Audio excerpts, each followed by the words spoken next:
Assalamualaikum warahmatullahi wabarakatuh. Halo teman-teman, bertemu lagi dengan mata kuliah penganggaran. Nah, pada kesempatan kali ini kami dari kelompok 4 akan menyajikan sebuah materi, yaitu menyusun anggaran tenaga kerja. Sebelumnya kelompok 4 beranggotakan 5 orang, yaitu saya sendiri, Maftu Asrofi, kemudian ada rekan saya Ajeng Meta Lutfiana, lalu Indah Yuliana, kemudian ada Ebit, dan yang terakhir yaitu Alifah Apriliani. Dalam materi penyusunan anggaran tenaga kerja ini terdapat beberapa subbab di dalamnya, yaitu perencanaan tenaga kerja, pengertian anggaran tenaga kerja langsung, faktor-faktor yang mempengaruhi penyusunan, dan penyusunan anggaran tenaga kerja langsung. Nah, seperti apa materi yang akan kami sampaikan? Simak videonya baik-baik dan jangan lupa untuk mencatat materinya.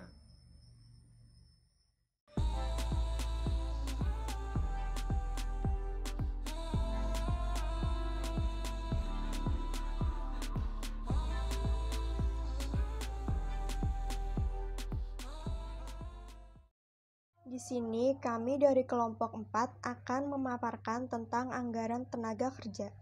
Pada pokok bahasan yang pertama, di sini saya akan menjelaskan tentang perencanaan tenaga kerja atau manpower planning. Perencanaan tenaga kerja merupakan proses memperkirakan jumlah optimal orang yang diperlukan untuk menyelesaikan suatu proyek, tugas, atau tujuan dalam waktu tertentu.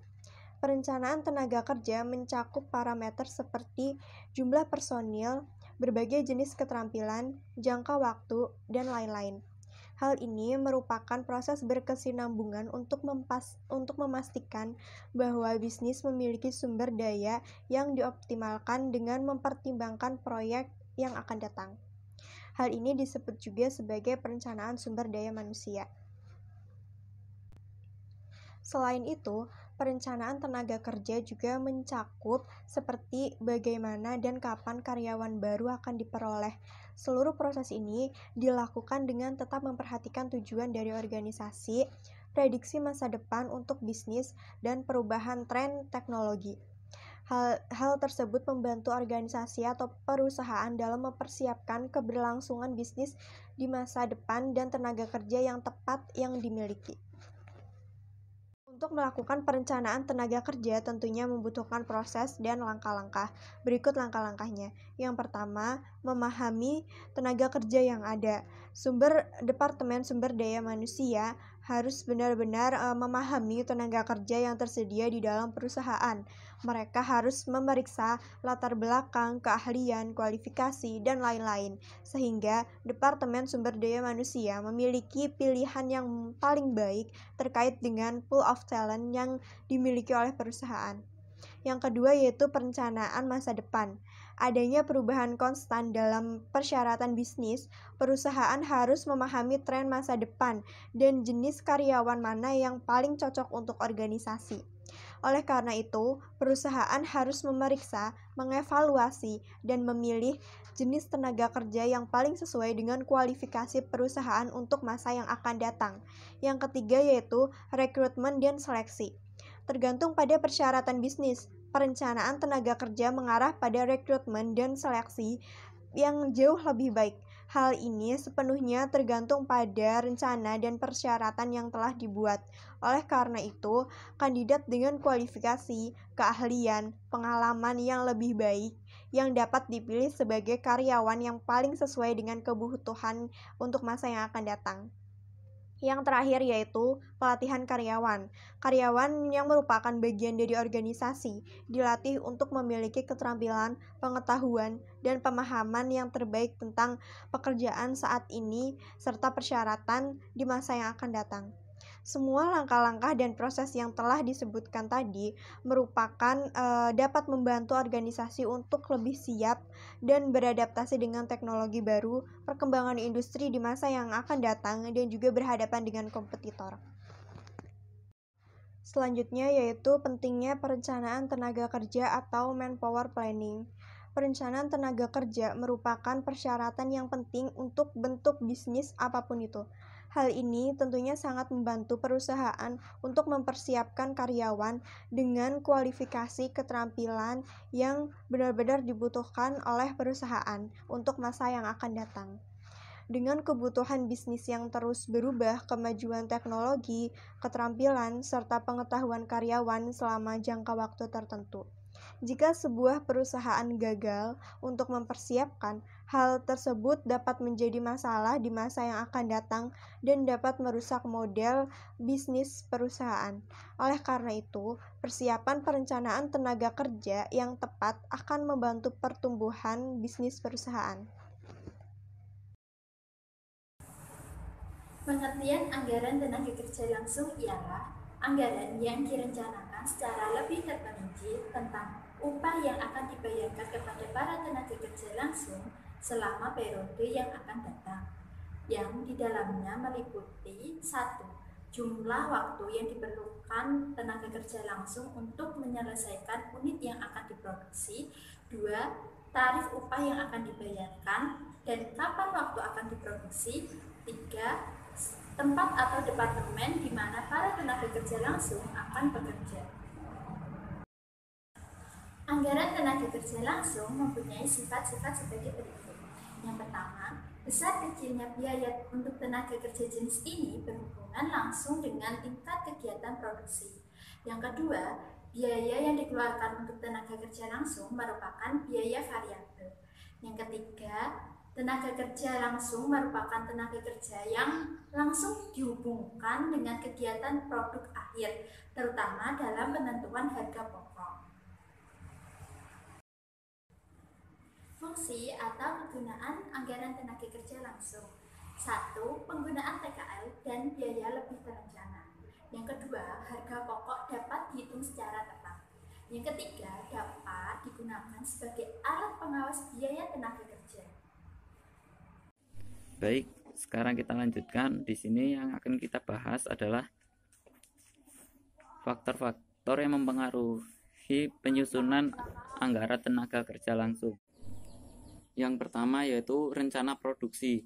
Nah, ya di sini yang dimaksud rencana produksi adalah produk apa yang mau dibuat dan kualitasnya itu yang seperti apa standarnya, dan kemudian jumlah produksi berapa.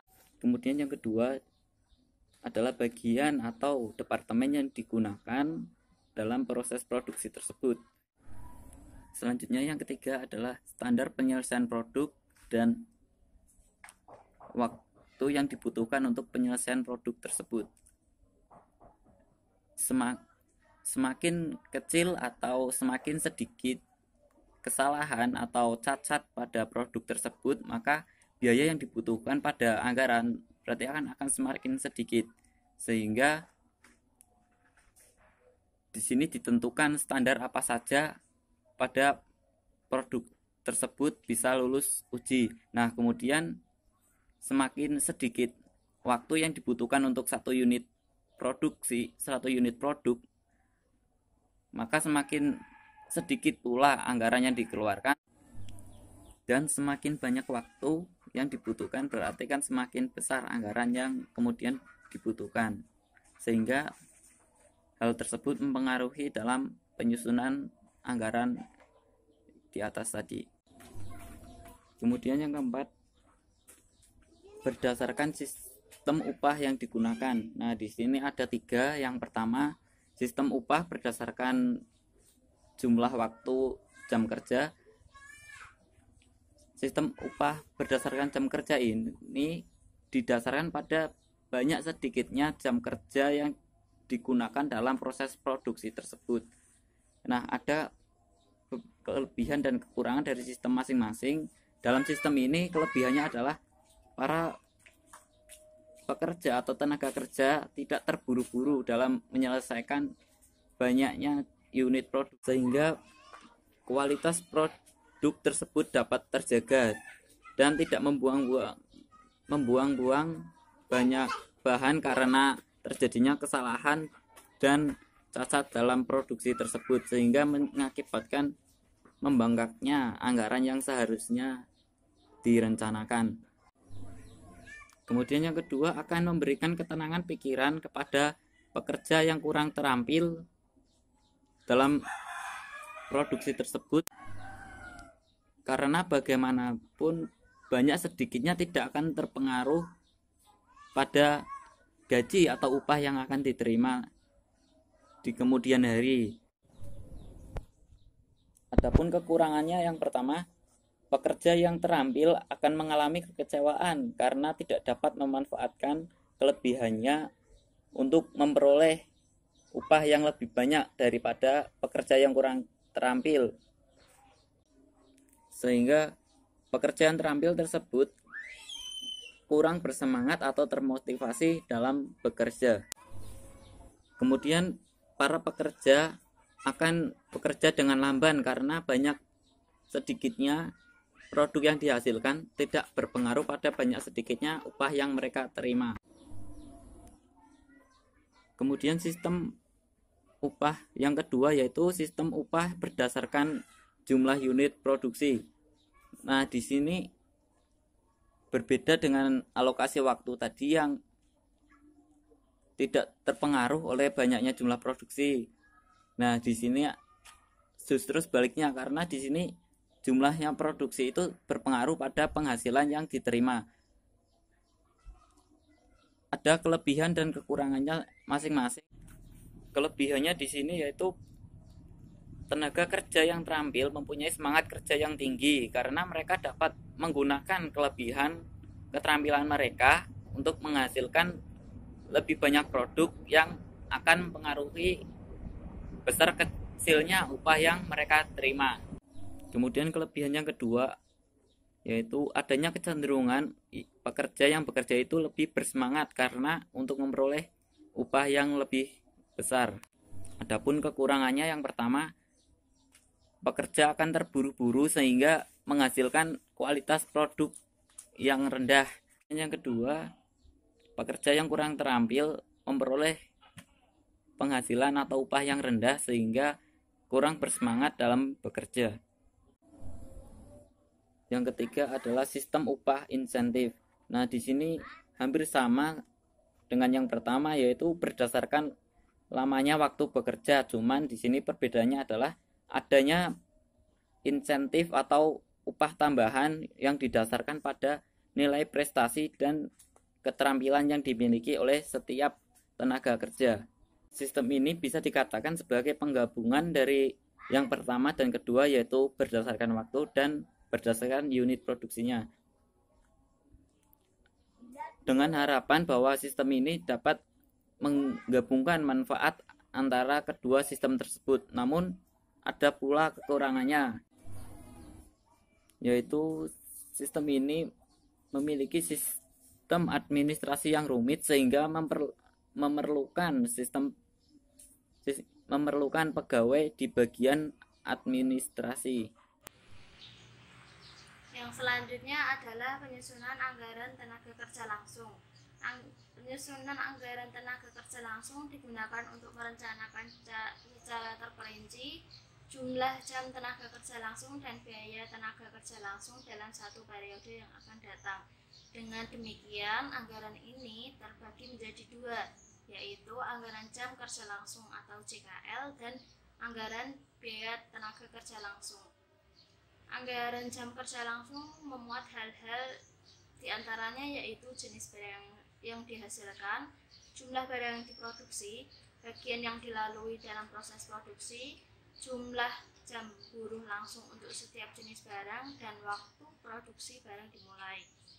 Yang kedua, anggaran biaya tenaga kerja langsung yang memuat hal-hal sebagai berikut: jenis barang yang dihasilkan, jumlah barang yang diproduksi, bagian yang dilalui dalam proses produksi, jumlah jam buruh langsung untuk setiap jenis barang, dan waktu kapan produksi barang dimulai. Nah, anggaran jam kerja langsung ini merencanakan secara terperinci berapa jumlah jam kerja langsung yang dibutuhkan untuk menyelesaikan produksi yang sudah direncanakan pada satu periode jam kerja langsung, yang merupakan satuan waktu, jam atau menit yang dibutuhkan oleh tenaga kerja untuk menyelesaikan satu unit produk. Bila anggaran JKL ini sudah ditentukan, maka akan diketahui berapa jumlah tenaga kerja yang dibutuhkan untuk masing-masing tahap dalam proses produksi.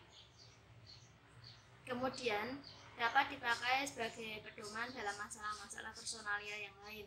Untuk satu periode anggaran besar kecilnya JKL akan tergantung pada anggaran produksi dan standar pemakaian JKL. Nah, yang kedua adalah anggaran biaya tenaga kerja langsung.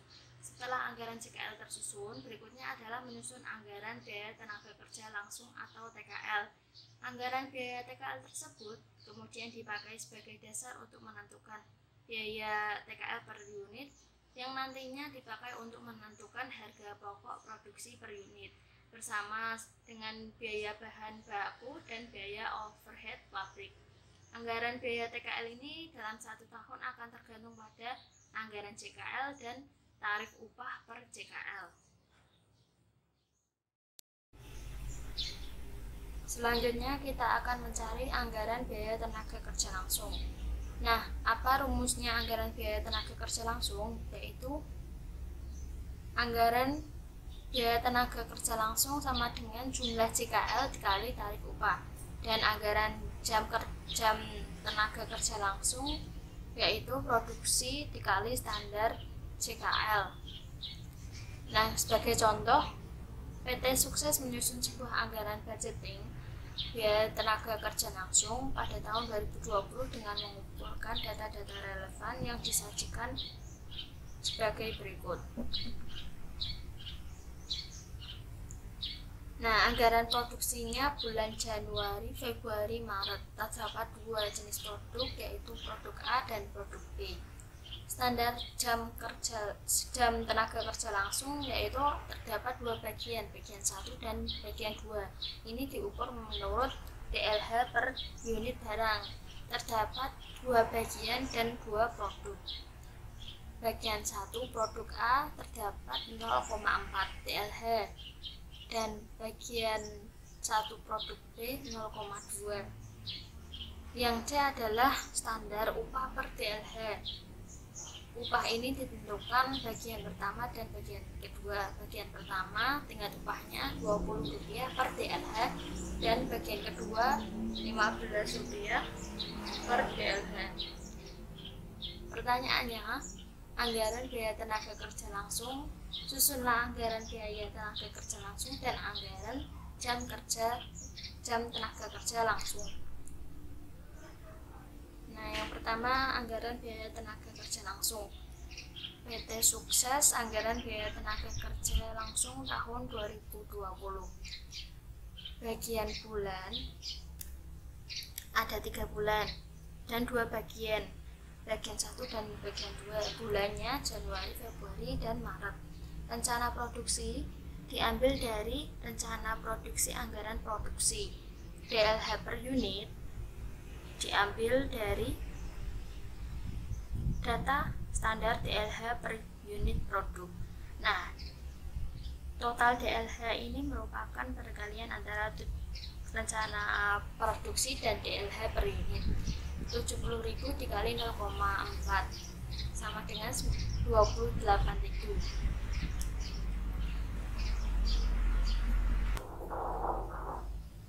Pada kolom tingkat upah diisi dari data standar upah per DLH. Tadi bagian 1 bulan Januari, tadi bagian 1 terdapat 20. Nah, jumlahnya berupa total dari DLH dan tingkat upah 28.000 dikali 20.000 sama dengan 56.000. Nah, pada produk B sama pada produk A. Rencana produksi diambil dari data anggaran produksi, DLH per unit diambil dari data DLH per unit, dan total dikalikan. Tingkat upah diambil dari data standar upah per DLH, dan jumlahnya dikalikan total DLH dikali tingkat upah. Jumlah biaya tenaga kerja ini didapat dari jumlah produk A ditambah jumlah produk B.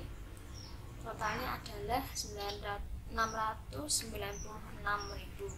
Ini diisi semua sampai pada jumlah ini ya. Total DLH di jumlah juga di total. Total DLH di jumlah dan juga di total. Jumlah biaya tenaga kerjanya di total sampai bawah total DLH, jumlah total DLH ya. 42.000, 48.000, 48.000 sama dengan 138.000. Nah, pada jumlah di total semuanya ketemu 2.530.000 sama dengan produk B. Lanjut pada anggaran jam kerja langsung. Jam kerja langsung ini begini formatnya kurang lebih. Nah, pada anggaran jam kerja langsung, dua bagian yang tadi dipisahkan dengan dua produk. Produk A diambil dari jumlah DLH yang diperlukan untuk membuat produk A di bagian 1 tadi adalah 28.000. Total DLH produk A bagian 1. Nah, yang kedua produk B sama total DLH produk B 6.800. Lalu dijumlahkan 28.000 ditambah 6.800 sama dengan 35.000. Semua menyesuaikan dari daftar anggaran biaya tenaga kerja langsung.